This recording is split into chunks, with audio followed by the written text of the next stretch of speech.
Hi everyone, first of all good morning to all of you, welcome back to my YouTube channel. आज के इस video में हम बात करेंगे चीफ मिनिस्टर के बारे में। इंडियन पॉलिटी का काफ़ी इंपॉर्टेंट टॉपिक रहेगा। इस वीडियो को स्टार्टिंग से लेकर अंत तक जरूर देखिएगा।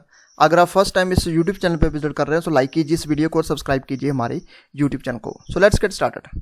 जहाँ पे सबसे पहले हम बात करेंगे कि किसको चीफ मिनिस्टर बोला जाता है, चीफ मिनिस्टर को कैसे अपॉइंट किया जाता है, क्या टर्म रहता है चीफ मिनिस्टर का, उसके बाद क्या फंक्शंस रहते हैं चीफ मिनिस्टर के, क्या रिलेशन है काउंसिल ऑफ मिनिस्टर के साथ, गवर्नर के साथ और स्टेट लेजिस्लेचर के साथ। चीफ मिनिस्टर और गवर्नर के बारे में डिस्कशन करेंगे और स्टेट काउंसिल ऑफ मिनिस्टर के बारे में पढ़ेंगे और आर्टिकल्स जो है स्टेट काउंसिल ऑफ मिनिस्टर से रिलेटेड जो भी आर्टिकल्स हैं उसको आज हम डिस्कस करेंगे। काफ़ी इंपॉर्टेंट वीडियो रहेगा। स्टार्ट करते हैं क्वेश्चन, जहाँ पे जो है हमारा लेक्चर। अगर आप बात करें रियल एग्जीक्यूटिव अथॉरिटी की तो चीफ मिनिस्टर को बोला जाता है हेड ऑफ द गवर्नमेंट। ठीक है, इसको असिस्ट किया जाता है काउंसिल ऑफ मिनिस्टर्स के द्वारा जो कि पार्ट होते हैं स्टेट एग्जीक्यूटिव का। उसके साथ साथ बात करें तो गवर्नर्स और एडवोकेट जनरल्स होते हैं स्टेट के, एडवोकेट जनरल ऑफ स्टेट। अगर बात करें सिमिलर, जैसे प्राइम मिनिस्टर होता है सेंटर में, तो prime minister head of the government होता है सेंटर लेवल पे और चीफ मिनिस्टर जो होता है हेड ऑफ द गवर्नमेंट होता है स्टेट लेवल पे। तो इस तरीके से सिमिलर है, दोनों का टेन्योर भी सेम रहता है, 5 ईयर रहता है। ठीक है, तो इस तरीके से ये प्रोसेस पूरा चलता है। सेकेंडली यहाँ पे बात करेंगे who is called the chief minister. देखिए, जो head of the state government होता है उसको चीफ मिनिस्टर बोला जाता है, head of the state government. उसके साथ वाइल द गवर्नर। उसके बाद बात करें गवर्नर जो होता है वो नॉमिनल एग्जीक्यूटिव होता है स्टेट गवर्नमेंट के अंदर। और गवर्नर को किसके द्वारा अपॉइंट किया जाता है, गवर्नर को प्रेसिडेंट के द्वारा अपॉइंट किया जाता है। और गवर्नर किसको अपॉइंट करता है, गवर्नर करता है चीफ मिनिस्टर को अपॉइंट। ठीक है, इसके साथ ये प्रोसेस चलता है पूरा। पर्सन जो होता है वो चीफ मिनिस्टर बनता है। पर्सन जो होगा उसको बोलते हैं real executive of the government. किसको, चीफ मिनिस्टर को। और जो रियल एग्जीक्यूटिव होता है उसको बोलता है डिफैक्टो एग्जीक्यूटिव, जिसका मीनिंग होता है इनफैक्ट वेदर बाय वोट और नॉट। अब चीफ मिनिस्टर अपॉइंट कैसे होता है, जैसे प्राइम मिनिस्टर अपॉइंट होता है। प्रोविजन जो है अपॉइंटमेंट की ये हमारे इंडियन कॉन्स्टिट्यूशन में मेंशन नहीं है। उसके साथ बात करें चीफ मिनिस्टर जो अपॉइंट किया जाता है particular are not mention in the constitution, but according to अगर बात करें आर्टिकल 164 की इंडियन कॉन्स्टिट्यूशन में, गवर्नर क्या करेगा, 164 आर्टिकल काफ़ी इंपॉर्टेंट है, इसको आप नोट डाउन कर सकते हैं। गवर्नर अपॉइंट करता है चीफ मिनिस्टर को और गवर्नर जो है can not appoint any random person as a chief minister. Governor किसी भी पर्सन, ऐसे पर्सन को चीफ मिनिस्टर अपॉइंट नहीं कर सकता जो भी मेजॉरिटी पार्टी डिसाइड करेगी कि ये हमारा चीफ मिनिस्टर होगा, गवर्नर उसी को अपॉइंट करेंगे। ठीक है, but has no follow up provision. उसके बाद जो लीडर होते हैं पार्टी के, जो मेजॉरिटी में आते हैं, as got the majority share of votes in the assembly election is appointed as the chief minister of the state. अब जहाँ पे बात करेंगे when no party gets a majority in the election, governor exercises his own discretion and appoint a chief minister accordingly। ठीक है, जब कोई भी पार्टी मेजोरिटी में नहीं होती है तब गवर्नर एक्सरसाइज करते हैं सारी की सारी ओन डिस्क्रिप्शन और अपॉइंट करते हैं चीफ मिनिस्टर को accordingly. In case where no party has won the majority vote, governor appoints the member of the largest party और one from the coalition as a chief minister and then he is given 1 month time to prove confidence in the house. अब जहाँ पे काफ़ी important point जहाँ पे देख सकते हैं, जहाँ पे अगर कोई भी पार्टी मेजॉरिटी वोट्स में नहीं आती है, मेजॉरिटी में नहीं आती है, ठीक है, majority has won the majority votes, governor appoint करते हैं member of largest party. Governor किसको अपॉइंट करते हैं, मेंबर जो होगा लार्जेस्ट पार्टी का। लार्जेस्ट पार्टी कौन सी होगी, जिसने ज़्यादा सीटें निकाली होगी।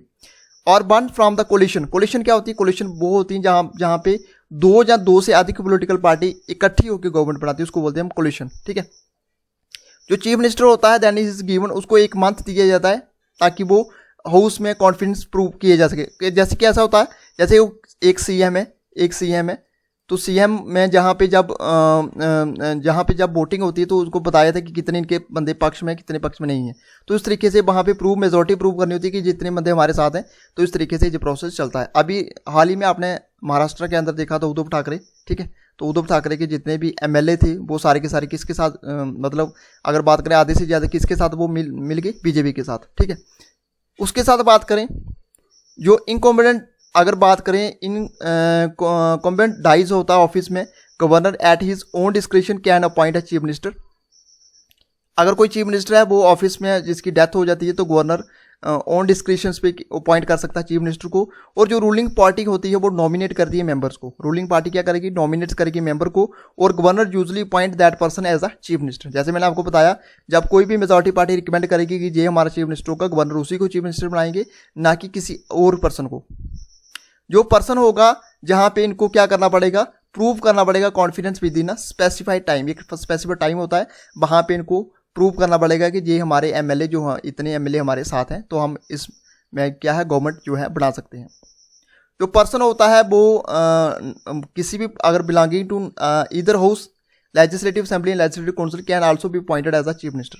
ठीक है, अगर कोई ऐसा पर्सन है, ना ही उसका रिलेशन लेजिस्लेटिव असेंबली से है, ना ही उसका रिलेशन लेजिस्लेटिव काउंसिल है, उसको भी चीफ मिनिस्टर अपॉइंट किया जा सकता है, मगर कितने टाइम के लिए? 6 मंथ के लिए। ठीक है, उनका जो टेन्योर रहेगा उसके साथ साथ ही should be elected as to either house with which he ceases to be a CM. ठीक है, तो उसके बाद उनको हाउस का मेंबर बनना ज़रूरी है। ठीक है, चाहे वो लेजिस्लेटिव असेंबली का हो, चाहे वो लेजिस्लेटिव काउंसिल का हो। चीफ मिनिस्टर जो होता है, उसके बाद बात करें, चीफ मिनिस्टर जो है belong to any house in the state legislature. अब जहाँ पे एक ही सिंपल पॉइंट जहाँ पे आप देख सकते हैं, term of chief minister office क्या रहता है, जैसे मैंने आपको बताया 5 ईयर रहता है, फिक्स नहीं रहता है, मैक्सिमम 5 ईयर रहता है, उसके बाद फिक्स नहीं रहता है। जब भी यहाँ पे जो है मेजोरिटी में जो गवर्नमेंट होती है, जब मेजोरिटी में जो जिस तरीके से चीफ मिनिस्टर बना होता है, अगर वहाँ पे उनके जो एमएलए हैं दूसरी पार्टी से मिक्स अप हो जाते हैं या उधर मिल जाते हैं, तो उस तरीके से गवर्नमेंट जो है गिर जाती है। मगर इसका मैक्सिमम टाइम जो है 5 ईयर रहता है, मगर वो जो है चीफ मिनिस्टर का जो है फिक्स नहीं रहता, कभी भी पार्टी जो है गिर सकती है, कभी भी कोई भी जो है, अगर बात करें चीफ मिनिस्टर जो है वो बाहर हो सकता है। ठीक है, तो जहाँ पे आपको क्लियरली ये चीज़ मेंशन सोचनी पड़ेगी कि चीफ मिनिस्टर का टाइम पीरियड जो है मैक्सिमम 5 ईयर है। 5 ईयर है, ये जरूरी नहीं कि 5 ईयर ही रूल होगा। ठीक है, उसके बाद ये अगर पार्टी या असेंबली डिसॉल्व होती है तो फिर से वो इलेक्शन वगैरह हो जाते हैं। Governor can or remove him any time. ठीक है, गवर्नर को कभी भी किसी भी टाइम बात करें, governor can not remove him any time, कभी भी उसको रिमूव नहीं कर सकता किसी भी time. Governor can not even dismiss him till the time he enjoy the support of the majority house. ठीक है, जब तक उसकी मेजोरिटी हाउस में उसके साथ सपोर्ट है सीएम के साथ, गवर्नर उसको डिसमिस नहीं कर सकता। When CM loses its majority support he has to resign and governor dismiss him then. ठीक है, तो जब उसकी मेजोरिटी नहीं होती, जिस तरीके से आपने देखा होगा महाराष्ट्र के अंदर उद्धव ठाकरे ने रिज़ाइन दिया था, रिज़ाइन देने के बाद वहाँ पे जो है उसको असेंबली को डिसॉल्व किया गया, डिसॉल्व करने के बाद गवर्नर ने उसको डिसमिस किया, देन एक नया सीएम आपको देखने को मिला।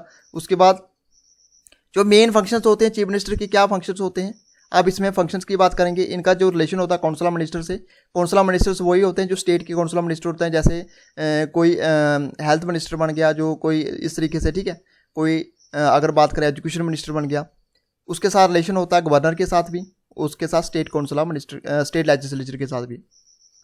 इसके साथ साथ कुछ और फंक्शंस होते हैं। ये चीफ मिनिस्टर की बात करें तो he chairs the state planning board. उसके बाद वाइस चेयरपर्सन होता है concern zonal council by rotation holding than office for a period of 1 at a time. उसके बाद मेंबर होता है इंटर स्टेट काउंसिल का और national development council which are headed by the, किसके द्वारा हेड किया था, जिसको प्राइम मिनिस्टर के द्वारा। अब बात करेंगे जहाँ पे in relation to the council of ministers, council of minister के रिलेटेड क्या रिलेशन रहता है, ये रिकमेंड करता है गवर्नर को on who to appoint the as a ministers. ठीक है, जो भी बंदा जो है, जिस पर्सन को रिकमेंड किया जाएगा चीफ मिनिस्टर के द्वारा कि इसको हम काउंसिल ऑफ मिनिस्टर में ऐड करेंगे, इसको काउंसिल ऑफ मिनिस्टर बनाएंगे, तो उसी को प्रेसिडेंट गवर्नर के द्वारा उसको अपॉइंट किया जाता है। He designate or reshuffle the portfolios of the ministers. जैसे किसी को हेल्थ डिपार्टमेंट दिया है, ठीक है, तो उसको हेल्थ डिपार्टमेंट से हेल्थ डिपार्टमेंट किसी और को देके उसको एजुकेशन डिपार्टमेंट दिया जा सकता है। इस तरीके से जो है रीशफल किया जा सकता है पोर्टफोलियोज को। ठीक है, वो किसी भी मिनिस्टर को मतलब पूछ सकता है, कह सकता है रिज़ाइन के लिए। ठीक है, जो मीटिंग होती है काउंसिल ऑफ मिनिस्टर की, उसको हेड कौन किया, किसके द्वारा किया जाता है, ये किया जाता है सीएम के द्वारा। जी, हम स्टेट काउंसिल ऑफ मिनिस्टर की बात कर रहे हैं। और जितनी भी एक्टिविटीज़ होती है मिनिस्टर की, उसको गाइड और कंट्रोल किया जाता है चीफ मिनिस्टर के द्वारा। ठीक है, जितनी भी मिनिस्टर्स की एक्टिविटीज़ होती हैं।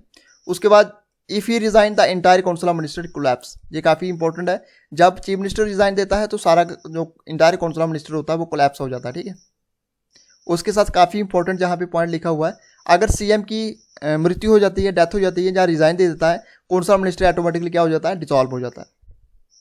उसके बाद बात करेंगे in relation to governor, governor के साथ इनका क्या रिलेशन होता है। जितनी भी एक्टिविटीज़ होती हैं, डिसीजंस होते हैं जो लिए जाते हैं काउंसिल ऑफ मिनिस्टर के द्वारा, ये कम्युनिकेट किया जाता है किसके द्वारा, किसके साथ, गवर्नर के साथ, बाय द चीफ मिनिस्टर। जो रिपोर्ट होती है गवर्नर को, to report to the governor information about the administrative affair if when asked by the governor. ठीक है, उसके साथ अगर कोई भी मिनिस्टर्स होता है डिसाइड करता है वो has decided to any issue जो सेम है होती है उसको रिपोर्ट किया था किसको गवर्नर को by the chief minister when the same has not considered by the council. उसके बाद बात करें he gives is advice to the governor for the appointment of the following person. कौन कौन से पर्सन के लिए एडवाइस की जाती है चीफ मिनिस्टर की, किसको दी जाती है, गवर्नर को दी जाती है। एक एडवोकेट जनरल हो गया, एक हो गया चेयरमैन हो गया पब्लिक सर्विस कमीशन का, ठीक है, chairman of state public service commission और स्टेट इलेक्शन कमीशन की, ठीक है। अब क्या रिलेशन है स्टेट लेजिस्लेचर का, इसमें आप बात करेंगे। जो लीडर होता है is the leader of the house और होल्डिंग इट्स पोजीशन ही परफॉर्म फॉलोइंग फंक्शंस। कौन कौन से, बिफोर द गवर्नर, उसके बाद ये प्रोरोग्यूट्स करता है और समन्स निकालता है the session of the state legislative. The chief ministers advice is must, chief minister की एडवाइस जहाँ पे होती है जरूरी होती है। लेजिस्लेटिव असेंबली जो होती है वो डिजॉल्व हो सकती है किसी भी टाइम, किसकी रिकमेंडेशन के ऊपर, गवर्नर की recommendation, on his recommendation to the governor. जब भी चीफ मिनिस्टर इसकी रिकमेंडेशन किसको देता है, गवर्नर को देता है, तब इसको डिजॉल्व किया जा सकता है। जितनी भी गवर्नमेंट पॉलिसीज होती हैं उसको अनाउंस किया जाता है चीफ मिनिस्टर के द्वारा on the floor of the house. अब बात करेंगे जहाँ पे चीफ मिनिस्टर और गवर्नर के बारे में, ठीक है। आर्टिकल 163 क्या कहता है, आर्टिकल 163 कहता है the governor is advise bye the council of minister. किसके द्वारा एडवाइज किया जाएगा, काउंसिल ऑफ मिनिस्टर के द्वारा, which is headed by the, जिसको हेड कौन करेगा, chief minister. When the governor act at his own description no advice is needed by the council of minister. जब अपने जैसे कोई गवर्नर रूल लगा होता है, जब भी कोई गवर्नर एक्ट करता है ऑन डिस्क्रिप्शन पे, वहाँ पे किसी भी एडवाइस जरूरत नहीं होती किसकी, काउंसिल ऑफ मिनिस्टर की। आर्टिकल 164 कहता है governor appoint chief minister, governor किसको अपॉइंट करेगा, chief minister. Later chief minister recommend करेगा गवर्नर को on the appointment of ministers, ठीक है। पहले अपॉइंटमेंट होगी चीफ मिनिस्टर की, किसके द्वारा, गवर्नर के द्वारा। और जो जितने भी काउंसिल ऑफ मिनिस्टर्स होंगे, स्टेट काउंसिल ऑफ मिनिस्टर, वो रिकमेंड करेगा चीफ मिनिस्टर किसको, गवर्नर को, कि ये आप हमें, ये हमारे जो है मिनिस्टर आप इसको अपॉइंट कीजिए। आर्टिकल 167 क्या कहता है, चीफ मिनिस्टर जो है कम्युनिकेट करना पड़ता है उनको किसके साथ, जितने भी एडमिनिस्ट्रेटिव डिसीजंस होते हैं जो लिए गए हैं उसके द्वारा, चीफ मिनिस्टर के द्वारा and the council of minister के द्वारा टू द गवर्नर। गवर्नर को ये सारी की सारी चीज़ें जो है कम्युनिकेट करनी पड़ती हैं, गवर्नर के साथ कम्युनिकेट करनी पड़ती है किसको, चीफ मिनिस्टर को। अब स्टेट काउंसिल ऑफ मिनिस्टर कौन से होते हैं, स्टेट काउंसिल ऑफ मिनिस्टर के बारे में हम डिस्कशन करेंगे। देखिए जो स्टेट काउंसिल ऑफ मिनिस्टर्स होते हैं वो सिमिलर होते हैं जैसे सेंट्रल काउंसिल ऑफ मिनिस्टर्स होते हैं। स्टेट काउंसिल जो है हेड किया जाता है चीफ मिनिस्टर के द्वारा, और काउंसिल जो है इसमें मिनिस्टर्स होते हैं अपॉइंट किया जाता है गवर्नर के द्वारा, किसकी रिकमेंडेशन के ऊपर, सीएम की रिकमेंडेशन के ऊपर। उसके बाद how are council of minister appointed, council of minister कैसे अपॉइंट होते हैं, they are appointed by the governor, governor के द्वारा अपॉइंट किया जाता है, मगर किसकी एडवाइस पे, सीएम की एडवाइस पे। और गवर्नर क्या करता है, गवर्नर अपॉइंट कर सकता है ट्राइबल अफेयर मिनिस्टर को फॉर द फॉलोइंग स्टेट, जैसे छत्तीसगढ़ की होगी, झारखंड की होगी, मध्य प्रदेश, ओडिशा। अब इसमें देख सकते हैं बिहार जो है was also one of the state to have tribal affair ministers. Over 94 जो अमेंडमेंट हुई थी act 2006 freed Bihar from his obligation. ये सारा का सारा आप देख सकते हैं। यहाँ पे 3 कैटेगरीज होती हैं काउंसिल ऑफ मिनिस्टर में, इसमें कैबिनेट मिनिस्टर्स होते हैं, इसमें मिनिस्टर ऑफ स्टेट होते हैं, इसमें डिप्टी मिनिस्टर्स होते हैं। तो इस तरीके से आप देख सकते हैं। कलेक्टिवली रिस्पॉन्सिबिलिटी होती है, जो प्रोविजन होता है collective responsibilities deal with the article 164 में बताया गया है, जहाँ पे मेंशन किया गया है कि काउंसिल ऑफ मिनिस्टर्स होते हैं वो कलेक्टिवली रिस्पॉन्सिबल होते हैं स्टेट लेजिस्लेचर के। ये सारा का सारा क्लियरली मेंशन है, जिसका मीनिंग ये है कि जितने मिनिस्टर्स होते हैं वो ज्वाइंट रिस्पॉन्सिबिलिटी होती है स्टेट लेजिस्लेटिव असेंबली के अंदर for all their acts of mission and commission, ठीक है। उसके बाद लेजिस्लेटिव असेंबली जो है pass no confidence motion against the council of minister. all the minister of the council have to resign including those belonging to the legislative council too।